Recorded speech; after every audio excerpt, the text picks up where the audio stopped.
Um ex-ator de filmes adultos executou um homem dentro de um parque nacional. A vítima, alguém que ela já havia acusado de estupro. A mulher, que já foi conhecida como Selena Savage no OnlyFans, está na prisão. Ela admitiu o assassinato, mas não vai sair em silêncio. Porque ela diz que o que é ordenada a fazer atrás das grades não é justo. Estamos acompanhando o caso apresentado pela Law and Crime. Eu sou Chris Stewart.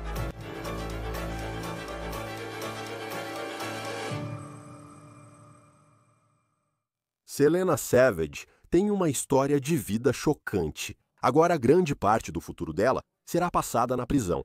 O nome verdadeiro dela é Chelsea Perkins, e ela nem sempre fez conteúdo explícito. Ela é veterana da guarda costeira e diz ter um passado traumático. Ela afirma que esse passado foi o motivo quando cometeu um assassinato, pelo qual se declarou culpada no início deste ano. Agora, a grande novidade que estamos acompanhando neste caso é a afirmação realmente chocante que ela parece estar fazendo da prisão federal. Então, antes de entrarmos nesse assunto, vamos expor esse caso, incluindo o que aconteceu depois, após esse assassinato, quando alguém foi a extremos chocantes para tentar matar Perkins, também conhecida como Selena Savage, meses depois de ela ter matado um homem em um parque nacional de Ohio. Sim, essa história tem várias camadas, então vamos analisá-la. No Instagram, Perkins novamente se identificava como Selena Savage. Ela era, entre aspas, uma cam girl.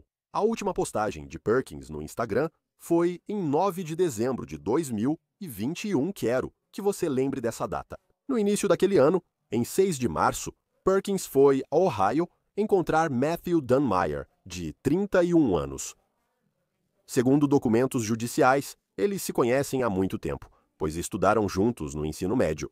Indo para esse fim de semana, Dunmire disse a um amigo que ia se encontrar com uma mulher que estava na cidade para passar o fim de semana. Na verdade, seu chefe o viu entrar em um carro com uma mulher que dirigia um veículo branco. Quero que você também lembre dessa parte.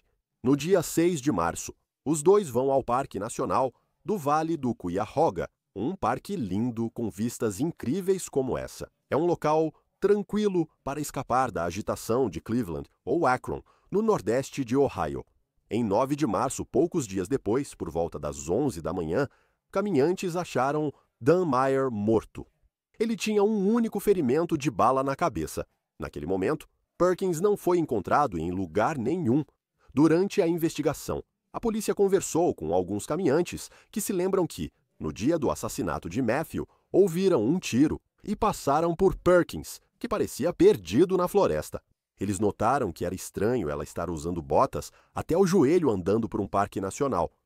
E não estamos falando de botas de caminhada. Perkins, eventualmente, conseguiu sair do parque e então dirigiu para outro estado, até Michigan, para um estúdio de tatuagem. E então, ela finalmente voltou para sua casa na Virgínia. É onde o marido dela morava e o marido dela era dono do veículo branco, que o chefe de Mateus viu, ele entrando antes de desaparecer e ser assassinado.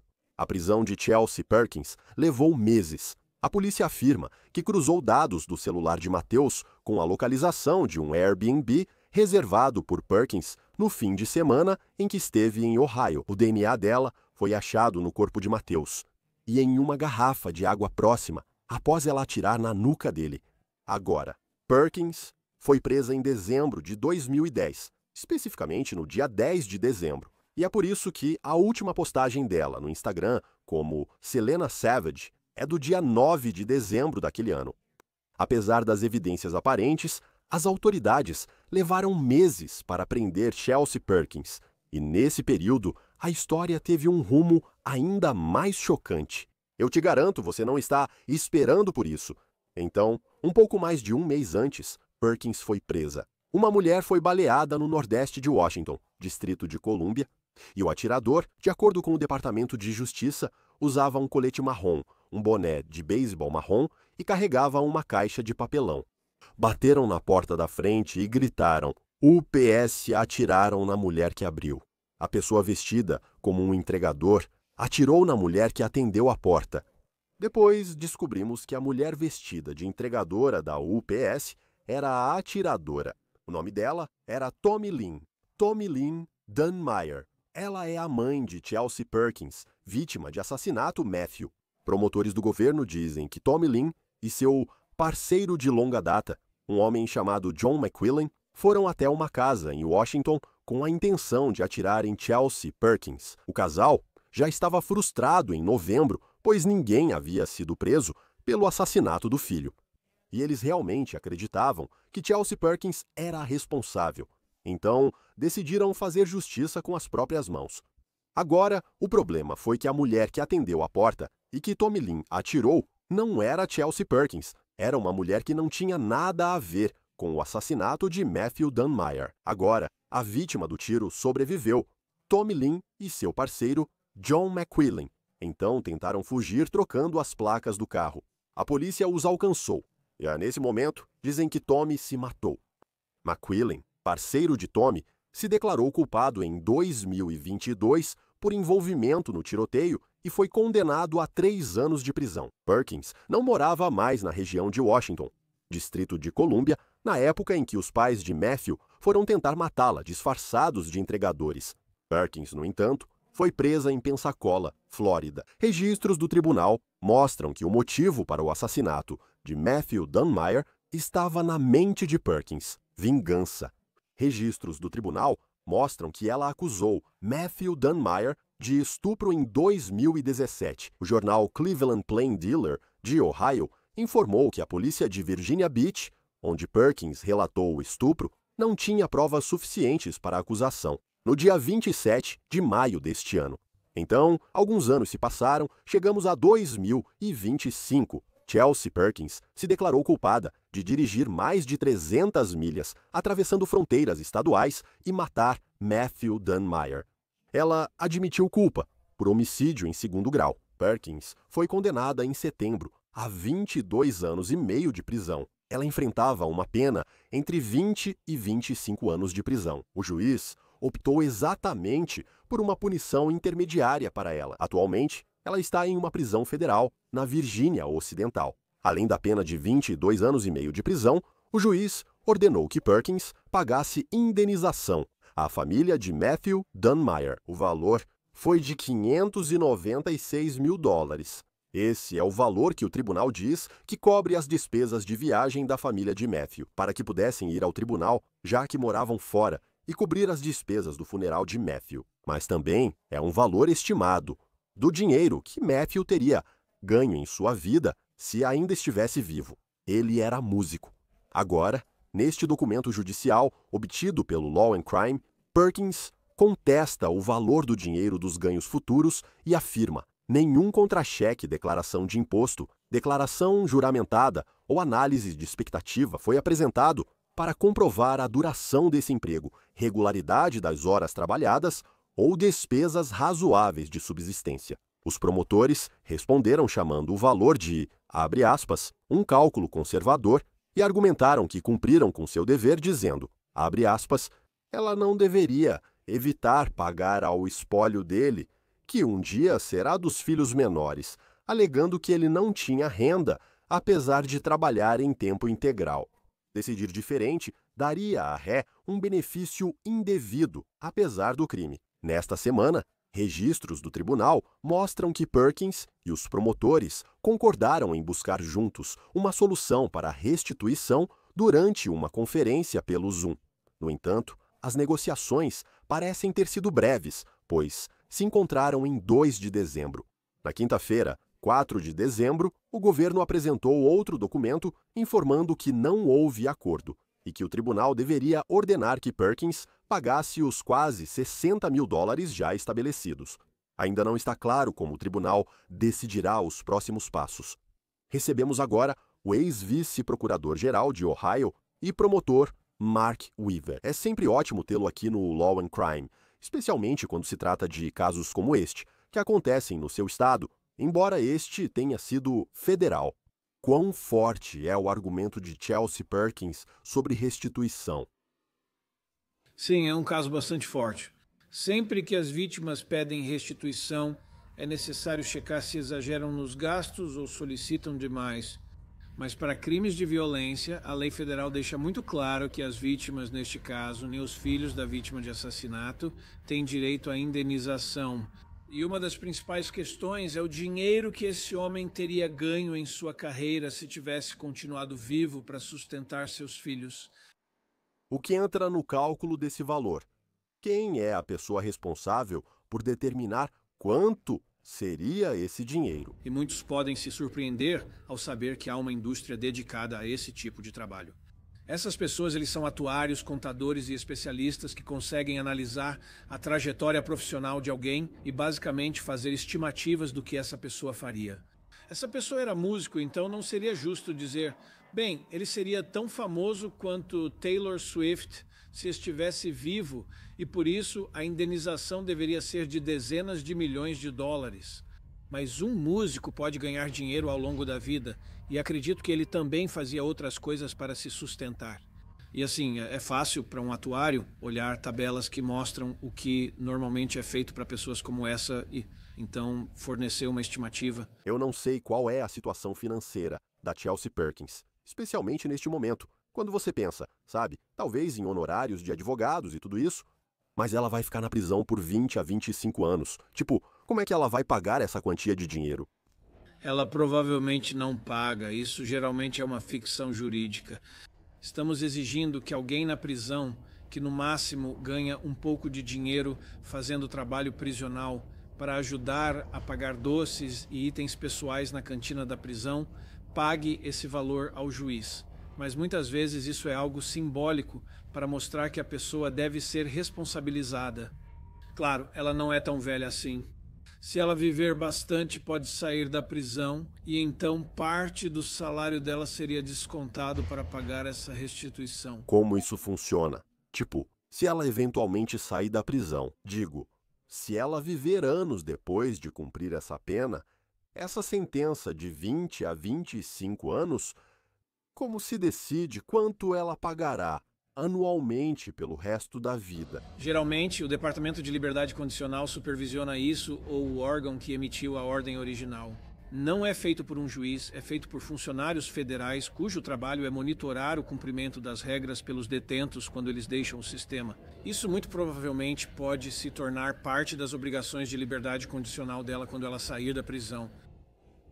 Então, apenas olhando para este caso de modo geral, ela acusou a vítima, Matthew Dunn-Meyer, de agressão sexual há muitos anos. Ela não tinha provas para comprovar isso. Às vezes, esses casos são difíceis de provar. O que você acha desse aspecto? Só olhando para como esse caso se desenrolou, isso foi, supostamente, quero dizer, ela foi condenada, mas o motivo dela, segundo ela, foi isso, sabe? O que parece ser algo muito traumático que ela afirma ter acontecido com ela anos atrás. Sim, se esse homem é um estuprador, ele merece ser julgado e mandado para a prisão. Eu não sei se ele era ou não, ela afirma que era. Hollywood, a televisão e os filmes nos deram esse tipo de retrato emocionante de uma mulher que vai consertar as coisas, caçando e forçando o seu estuprador a ser responsabilizado pelo que ele fez. Isso gera filmes interessantes, mas na vida real, nosso dever é não cometer o segundo crime. Então, se você se tornar vítima de um crime, ela diz, ela foi vítima de um crime. Você tem duas coisas que pode fazer. Você pode prestar queixa criminal e pode entrar com um processo civil por dinheiro. É isso que você pode fazer. O que você não pode fazer é sair por aí e cometer assassinato, porque se fizer isso vai para a prisão. E eu me lembro quando cobrimos essa história pela primeira vez, e a ideia de levar esse homem a um parque para uma caminhada, quase o convencendo de que eles iam ter algum tipo de conversa ou conexão de alguma forma. E então ela o executou, realmente a sangue frio. Com que frequência você vê crimes como esse? Porque a história, e então, tem todo o outro aspecto envolvendo a família de Matthew Dunn-Meyer e o que eles tentaram fazer com Chelsea Perkins. O que você acha disso tudo? Sei que esse tipo de caso impacta muito a vida das pessoas, mas muitas pessoas lidaram com isso de formas que arruinaram diversas vidas devido ao ocorrido. Sim, essa é uma boa observação. Estou falando com você de uma conferência de promotores e se eu chamasse alguns dos meus colegas promotores para participar da nossa conversa, Acho que a maioria deles concordaria que a maioria dos crimes com os quais lidamos são cometidos por impulso, motivados pelo álcool ou por uma decisão ruim tomada na hora. Só raramente lidamos com esses crimes muito bem planejados, em que a pessoa que vai cometer o assassinato passa todo esse tempo se preparando para isso. Fico imaginando o que passava pela cabeça dessa vítima enquanto essa mulher se preparava para atraí-lo para a floresta. Segundo alguns relatos, algumas testemunhas sugeriram que encontraram essa mulher depois que ela cometeu o assassinato. Ela usava botas acima do joelho, que não são de trilha. Então a vítima deve ter percebido que eles não estavam vestidos para fazer trilha na floresta. Isso faz você se perguntar o que ela disse para ele, para conseguir atraí-lo até aquele local tão baixo, tão distante, onde ela poderia cometer o crime. E outra parte disso, e novamente, isso não justifica, mas levou muito tempo. Sabe, quando pensa em ver alguém na floresta, eles não usam botas, quero dizer. Ela comete esse crime em um parque nacional e depois foge para outro estado, sabe? Isso se torna, você sabe, um caso federal. E aí você tem a mãe e o padrasto de Matthew Dan Meyer, eles acabam passando um tempo na prisão por causa de, você sabe, tentar matar Chelsea Perkins. Como promotor, e isso vale para a polícia, como manter a família informada durante uma investigação demorada, mostrando que o caso não foi esquecido e que você está trabalhando, evitando que a família tente fazer justiça por conta própria, como ocorreu nesse caso. Sim, a gente olha para esse caso e às vezes usa a visão retrospectiva. A gente pensa, olha, está claro que ela estava com raiva dele. Por que o FBI não saberia? Porque não tinham essa informação. Encontraram um corpo, alguém baleado na floresta. E ela não era da vida atual dele, ela era do passado distante dele, ela nem era do lugar onde ele morava na época. Então é meio improvável encontrar alguém como eles encontraram. Levou um tempo. Sua outra pergunta foi: como lidar com a família que exige justiça pelo ente assassinado? Essa é uma das partes mais difíceis de ser promotor. Eu já sentei com familiares de pessoas que morreram e eles estão simplesmente de coração partido. Eles querem ação e nós, como agentes da lei, queremos ajudar. Mas também temos a obrigação de montar um caso que possa ser provado além de qualquer dúvida razoável para um júri unânime. Quais são alguns dos motivos pelos quais um caso como esse acaba se tornando um caso federal em vez de algo que as autoridades de Ohio processariam? Sim, há duas bases para a jurisdição federal aqui. Um exemplo é cometer um crime em um estado e fugir para outro cruzando fronteiras estaduais. Poderia ser acusação estadual ou federal, mas como ocorreu em um parque nacional, é em propriedade federal. Muitos dos seus espectadores já assistiram o Serviço de Investigação Criminal Naval, o Serviço de Investigação Criminal Naval. Eles são os investigadores quando o crime acontece em propriedade federal envolvendo a Marinha. Essa é uma forma do Serviço de Investigação Criminal Naval se envolver, quando é propriedade federal. Por exemplo, recebi uma multa em um parque federal e, para contestar, teria que ir ao Tribunal Federal. É meio louco pensar nisso, mas a infração ocorreu enquanto eu estava estacionado em um parque federal. Se quiser contestar, terá que ir ao Tribunal Federal, não ao de trânsito local. Como funciona a acusação de alguém em um caso em que, se isso tivesse acontecido em uma rua de Cleveland, teria sido algo que um promotor de Cleveland teria julgado? Como ocorreu em um parque e envolve vários estados, torna-se uma acusação federal. Como as acusações mudam ao investigar a culpa de alguém e depois determinar a sentença. Sim, os promotores no nível estadual e federal precisam conversar entre si porque isso pode ser um crime estadual. Existe algo chamado teoria dos duplos soberanos, que diz que a cláusula de dupla incriminação da Constituição, que proíbe alguém de ser julgado duas vezes pelo mesmo crime, não se aplica quando há acusações estaduais e federais. Se a acusação federal for quase igual à estadual, isso pode ser um problema, mas em teoria essa mulher poderia ser acusada em Ohio se os promotores do condado quiserem prosseguir. Frequentemente vemos que, mesmo com acordo, as pessoas não cumprem toda a sentença. E nesse caso, ela pega de 20 a 25 anos. Qual a probabilidade, por ser em uma prisão federal, de que ela realmente cumpra entre 20 e 25 anos? diferente de alguns estados onde as pessoas saem mais cedo. Claro, e eu posso comparar isso com Ohio. Em Ohio, ela cumpriria a maior parte da pena sob o sistema federal devido a mudanças recentes na sentença. Se ela se comportar, se não arrumar problemas na prisão, ela pode reduzir pelo menos alguns anos dessa sentença. E se ela for ré primária, não lembro das anotações se ela é, mas acho que isso é mais um tempo que ela pode reduzir. Então, se ela se comportar, você pode esperar que ela saia em 15 a 18 anos. E além disso, sabendo que pode ser de 15 a 18 anos, você passa por... E a gente estava conversando sobre isso, tipo, não foi um crime passional, no calor do momento, sabe? Onde ela discute com Matthew Dunmeyer e atira nele. Isso foi algo que foi planejado, isso foi calculado. Ela fugiu para outro estado e tentou se esconder até ser finalmente presa. Como eu acho, o que você acha da sentença que ela recebeu, do acordo judicial que foi feito, de ela pegar de 20 a 25 anos, sendo que em alguns estados, se isso fosse a julgamento, ela passaria o resto da vida na prisão. A natureza dos acordos de confissão de culpa é essa. Ambos os lados precisam ceder. Um acordo judicial é basicamente um contrato, e assim como qualquer contrato, cada lado precisa receber algo de valor para que ele seja válido. Então, neste caso, o escritório do procurador dos Estados Unidos do Distrito Norte foi dispensado da obrigação de provar o caso, além de qualquer dúvida razoável. E a ré, a assassina, foi dispensada da possível pena de passar muito mais tempo na prisão. Sei que essa é uma boa pergunta, que muitos na sua conferência podem responder, já que você é promotor e está rodeado de outros promotores. Mas, ao negociar acordos, como equilibrar, conseguir uma confissão de culpa com o fato da pessoa, nesse caso de homicídio premeditado, pegar de 20 a 25 anos ou até menos.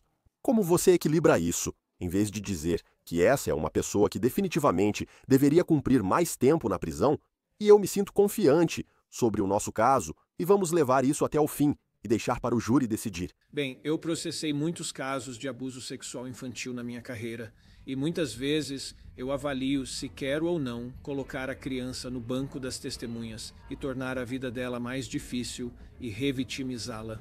Neste caso, potencialmente, nós não temos uma vítima que possa depor porque ele está morto, então isso não seria uma consideração aqui. Mas você quer dar alguma certeza para a família? O que você diz para eles é, se conseguirmos esse acordo e a condenação, não haverá apelações. Você não precisará retornar várias vezes, nem se preocupar com o tribunal de apelação, pedir novo julgamento. Então isso dá a eles algum encerramento. É uma das coisas que conversamos com as famílias quando as incentivamos a considerar, digamos, aprovar um acordo judicial. Embora sempre tenhamos que lembrá-los de que é uma decisão do promotor, não da família. Eu, em nome do estado de Ohio, represento todo o estado de Ohio quando estou conduzindo um caso, não a família da pessoa falecida. E por isso é uma conversa difícil. Há muitas lágrimas, muitas orações, muitas pessoas ficando muito abaladas. Mas o importante é que os promotores, eu quero ouvi-los, deixar que eles falem e então tomar a melhor decisão. E então, com isso, se isso tivesse ido a julgamento, normalmente, como é o processo de apelação federal, onde, se ela sentisse que foi injusto por qualquer motivo, e eu não sei novamente quanto dinheiro ela tem, ou se ela poderia pagar os honorários advocatícios para entrar com esses recursos, mas quanto tempo leva para alguém conseguir recorrer com sucesso de uma condenação por um crime assim? Sim, ela pode ter um defensor público para um recurso, mesmo podendo pagar. O processo de apelação é por natureza lento. Não são meses, são anos, até que um tribunal de apelação possa anular um veredicto. E isso normalmente exige que a ré, neste caso, a pessoa que atirou nesse homem, tenha que se apresentar e apontar um erro no julgamento, seja um erro que viole a lei ou a Constituição. E então, além de encontrar um erro, eles precisam provar ao tribunal de apelação que isso teria mudado o resultado do veredito se não tivesse havido esse erro, então não basta apenas dizer que houve um erro.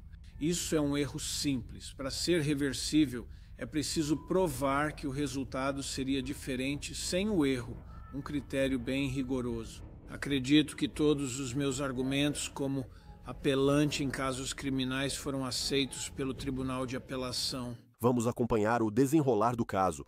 Chelsea Perkins, que confessou o assassinato premeditado, recebeu pena de 20 a 25 anos e discute a restituição. Mark Weaver, promotor e ex-vice-procurador-geral de Ohio, obrigado por estar conosco no Law and Crime. Agradecemos muito. Obrigado por me receberem de volta. Isso é tudo. Para o On The Case do Law and Crime, inscreva-se no nosso canal, no YouTube e Spotify. Eu sou Chris Stewart. Nos vemos na próxima vez.